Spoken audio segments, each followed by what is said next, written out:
السلام علیکم میرے پیارے ویورز، امید کرتا ہوں کہ آپ سب ٹھیک ہوں گے۔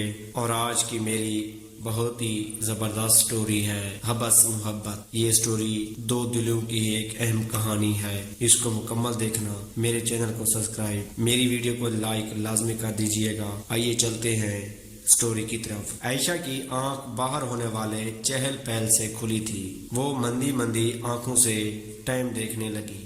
ابھی تو 7:15 بجے ہیں، آج یونی کی بھی چھٹی ہے، تھوڑا اور سو لیتی ہوں۔ وہ دل ہی دل میں پروگرام بنانے لگی۔ اچانک کچھ یاد آنے پر اس کا ہاتھ بے ساختہ تکیا کے نیچے گیا اور موبائل برآمد کر کے اس نے جلدی سے ڈیٹا آن کیا۔ دل میں کلیاں سی کھل اٹھیں۔ اس نے مسکراتے ہوئے کمبل کو ایک ہاتھ سے خود میں بھیج لیا اور مسکراتے ہوئے اسکرین پہ آنکھیں لگا دی۔ رانی، آپ نے کب تک اٹھنا ہے؟ میں ابو کے ساتھ پنڈی جا رہا ہوں، کل صبح تک واپسی ہونی ہے۔ اگر میں بیزی ہو جاؤں اور ٹیکس نہ کر سکوں تو آپ نے ٹینشن نہیں لینی، اپنا خیال رکھنا۔ ساتھ میں زبان نکالتا ایموجی۔ یہ ارحم کے میسج تھے۔ رات 1 بجے کے وہ جلدی سو گئی تھی۔ گزشتہ رات اس نے 3 سے 4 بار میسج ریڈ کیا اور مسکراہٹ دبائے ریپلائی ٹائپ کرنے لگی۔ گڈ مارننگ، اٹھ گئی آپ کی رانی؟ مجھے بتایا کیوں نہیں؟ اچانک پروگرام بنا لیا جانے کا، واپس کب آئیں گے؟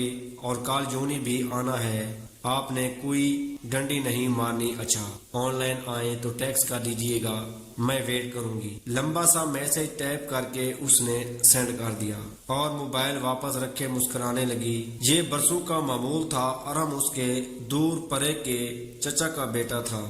خاندان میں کسی شادی میں ارحم نے ایک نظر عائشہ کو دیکھ کر دل ہی میں سے اسے پسند کر لیا اور امی سے کہہ دیا۔ انہیں بھی معصوم سی عائشہ بہت پسند آئی۔ دھیما سا لہجہ، من مونی سی۔ انہوں نے عائشہ کے گھر والوں سے بات کی اور انہوں نے ارحم سے ایک ملاقات کے بعد ہی ہاں کر دی۔ انہیں عائشہ کے لیے اس سے بہتر نفیس انسان نہیں مل سکتا تھا۔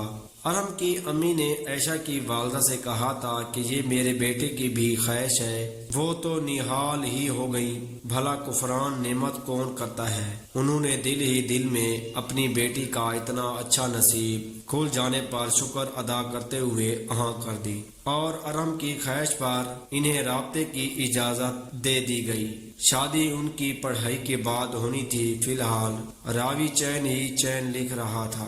ان کی منہ زبانی منگنی کو 1.5 سال ہو چکا تھا۔ عائشہ ارحم سے بہت محبت کرنے لگی تھی اور ارحم ویسے ہی عائشہ پہ جان دیتا تھا۔ کوئی ایسی صبح نہیں ہوتی تھی وہ اٹھے اور ارحم کے میسج نہ ہوں۔ لڑتے جھگڑتے پھر شیر و شکر ہو جاتے۔ کمال کی ہم آہنگی تھی، ان میں سب خوش تھے۔ عائشہ جلد از جلد پڑھائی سے چھٹکارا پا کے ارحم کے ساتھ رخصت ہو جانا چاہتی تھی۔ ارحم کے دکھائے ہوئے خواب، اس کا رفتہ انداز عائشہ کو ہواؤں میں اڑائے رکھتا۔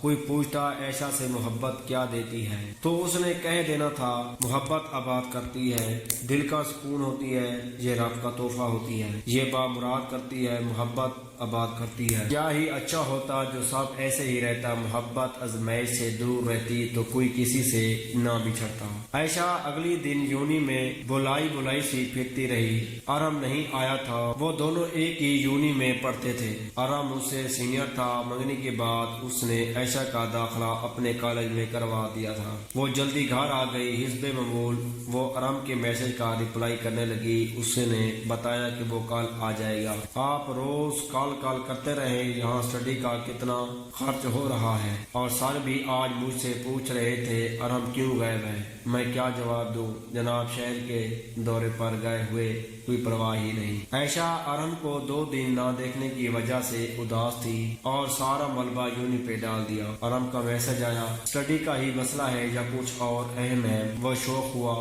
وہ چوری پکڑے جانے پہ خفیف سی پر مجال ہے، جو مان لے وہ عائشہ ہی نہ ہو۔ منہ دھو رکھے میں نے تو سکون کا سانس لیا، آرام سے پڑھائی کی، نوٹس بنائے، جلدی گھر آئے، سکون ہی سکون۔ اس نے ایموجی کے ساتھ تاثرات بتائے۔ تم اتنی خوش ہو تو اب میں کالج چھوڑ ہی دیتا ہوں۔ اچھا ہے، تم پڑھو گی تو صحیح، ورنہ تو بس تم حاضری لگوانے اور مجھے دیکھنے ہی آتی ہو۔